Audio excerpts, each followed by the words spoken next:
Halo teman-teman, kembali lagi bersama channel Wah Waktunya Bahas Anime dan Manga.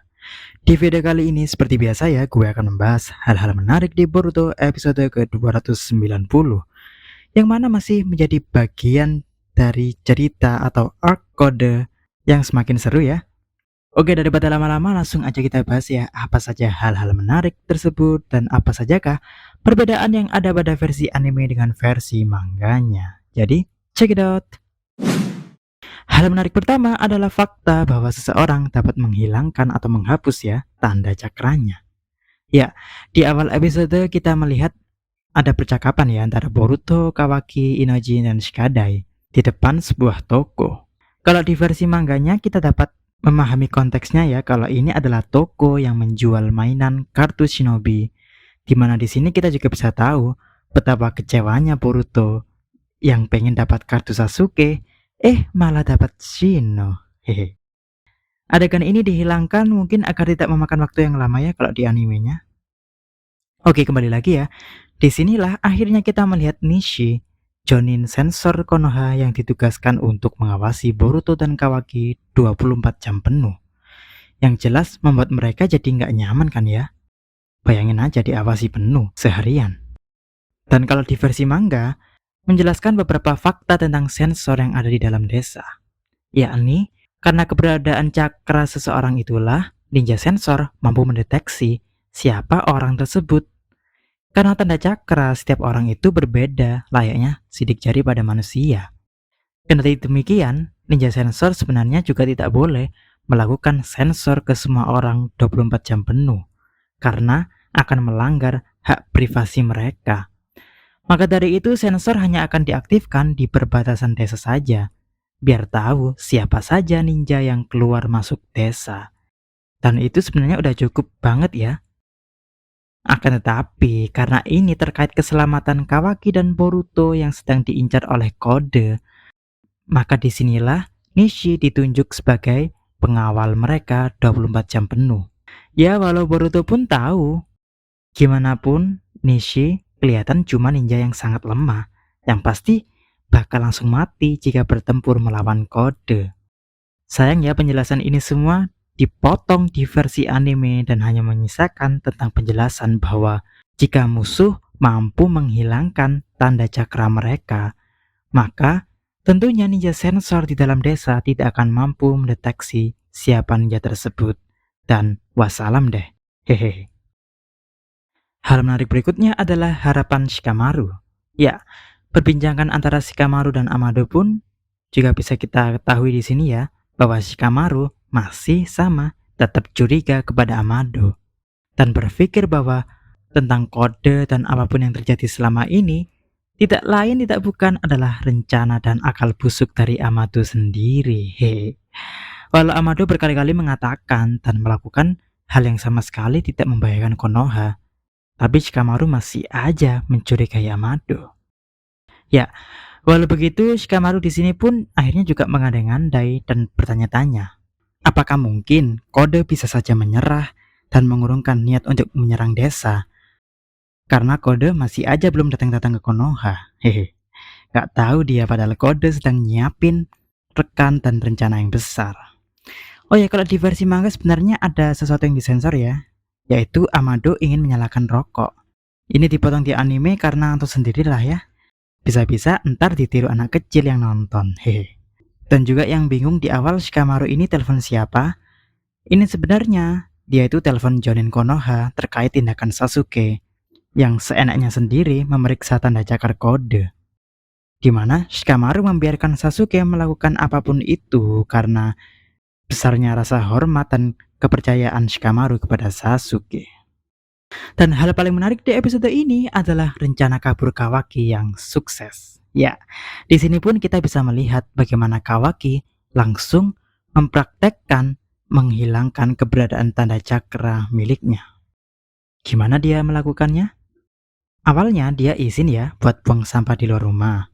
Nishi yang melihatnya dengan pose yang mirip Itachi di atas tiang ini, langsung meneruskan info ini ke petinggi desa. Dan ketika Kawaki selesai buang sampah, dia nggak langsung kembali ke rumah, tapi masuk dulu ke semak-semak.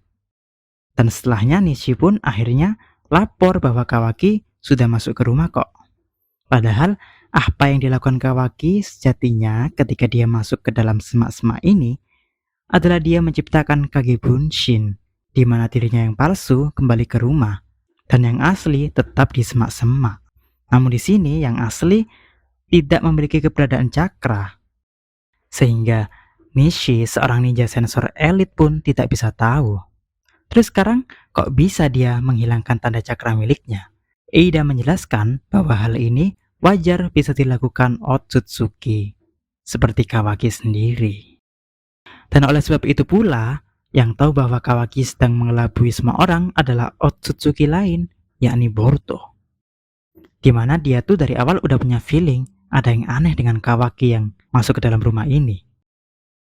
Sehingga disinilah Boruto langsung tanya ke Kawaki, apa yang ia rencanakan dengan ini semua.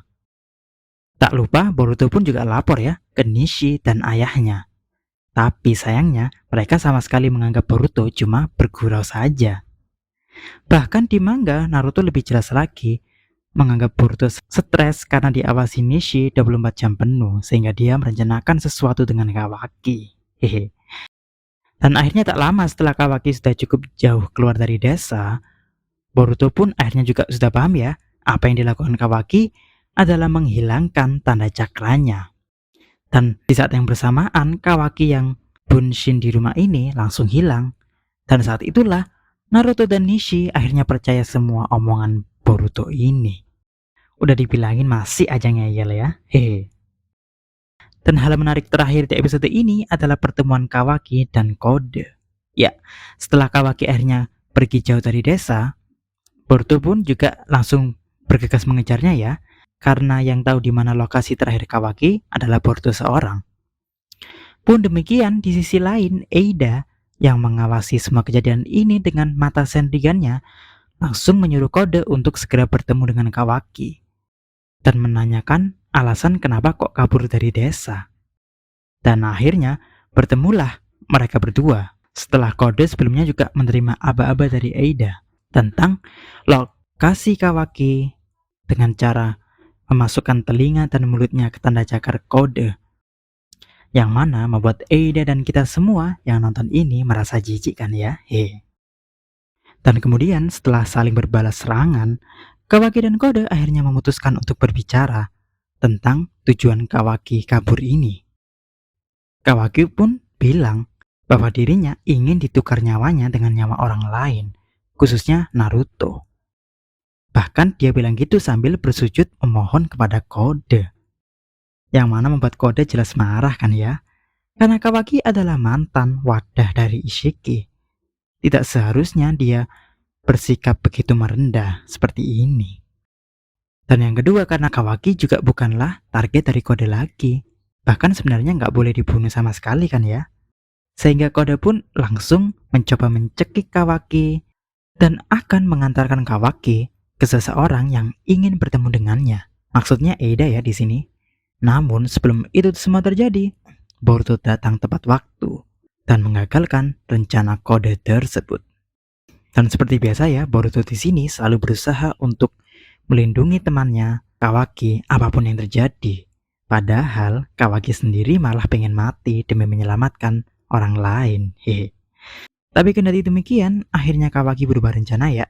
Dirinya mau diculik Kode agar bertemu dengan seseorang misterius itu.